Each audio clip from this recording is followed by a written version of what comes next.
सोनिया गांधी के साथ मुंबई में विपक्ष की शुरू हुई हाई लेवल मीटिंग। इधर मायावती ने एक ऐलान करके पूरे विपक्ष में खलबली मचा दी। मायावती के फैसले से पीएम मोदी बहुत खुश हैं, लेकिन राहुल गांधी से लेकर लालू प्रसाद यादव और अरविंद केजरीवाल का गला सूख गया है। जिस मायावती को पूरा विपक्ष अभी तक कमजोर समझता था, 2024 से पहले मायावती ने अपना सबसे बड़ा फैसला लेकर विपक्ष के सारे अरमानों पर पानी फेर दिया है। अखिलेश यादव मुंबई के लिए रवाना ही हुए थे, तभी मायावती की खबर सुनकर अखिलेश यादव को भी पसीना आ गया है। बिहार के पटना में जिस गठबंधन की नींव पड़ी, बेंगलुरु में उसे INDIA नाम दिया गया। अब मुंबई में तीसरी बैठक हो रही है। इस बैठक में गठबंधन का प्रारूप क्या होगा, ये भी तय होगा।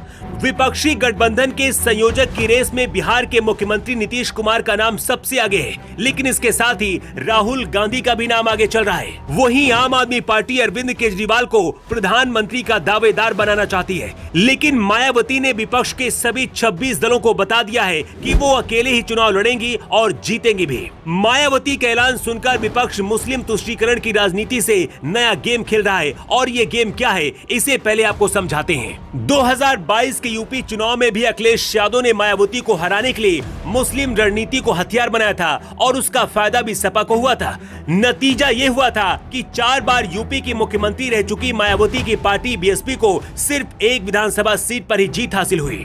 2022 के विधानसभा चुनाव में बीएसपी का वोट शेयर गिरकर महज 13% रह गया था। यूपी की तरह ही कर्नाटक के विधानसभा चुनाव में कांग्रेस ने भी रणनीति तैयार की और बीजेपी को हराने में सफल भी हुई थी। मुसलमानों ने एकजुट होकर कर्नाटक में कांग्रेस के पक्ष में 87% वोटिंग की थी। इसी फॉर्मूले को 2024 में मायावती के खिलाफ विपक्षी गठबंधन आजमाना चाहता है, क्योंकि मायावती ने अकेले चुनाव लड़ने का ऐलान किया। विपक्षी पार्टियां मायावती को बीजेपी की बी टीम बताकर मुस्लिम वोट बैंक को अपने पक्ष में करना चाहती हैं। मुंबई में विपक्ष की मीटिंग से पहले शरद पवार ने तो यहां तक कह दिया है कि मायावती अभी भी बीजेपी के संपर्क में है। लालू प्रसाद यादव ने कहा है कि बीएसपी अब वोट कटवा पार्टी रह गई है। लेकिन मायावती को कमजोर समझने की गलती करने वाले इंडिया गठबंधन के 26 दलों को ये पता नहीं है कि मायावती क्या कर सकती हैं। मायावती देश की सबसे बड़ी दलित नेता है।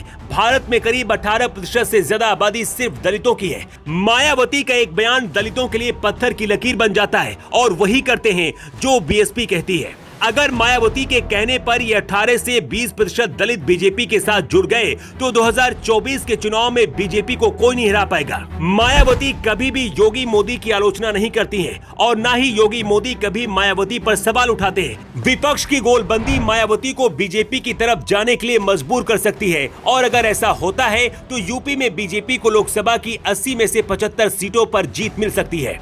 इसके साथ ही मायावती राजस्थान, मध्य प्रदेश, बिहार सहित देश के और भी कई राज्यों में असर डाल सकती हैं। मायावती की खासियत रही है कि वो हमेशा से अपनी रणनीति पर राजनीति करती आई हैं। इस बार भी उन्होंने भीड़ में चलने की बजाय अकेले चलकर चुनाव लड़ने का ऐलान किया है। मायावती के इस फैसले से बीजेपी खुश है, लेकिन विपक्ष को लगता है कि देश का करीब 18% दलित वोटर भी अगर मायावती के साथ खड़ा है तो विपक्ष कमजोर है, और मोदी 2024 में फिर से प्रधानमंत्री बन जाएंगे। वैसे आपको क्या लगता है, क्या मायावती अलग चुनाव लड़ने का फैसला लेकर सही किया है, या फिर इंडिया गठबंधन के साथ मिलकर चुनाव लड़ना चाहिए? उड़ते उड़ते खबर तो ये भी है कि 2024 के चुनाव से पहले मायावती बीजेपी के साथ खड़ी हो सकती हैं, और फिर पीएम मोदी राष्ट्रपति मायावती को बना सकते हैं। न्यू टाइम्स के लिए ब्यूरो रिपोर्ट।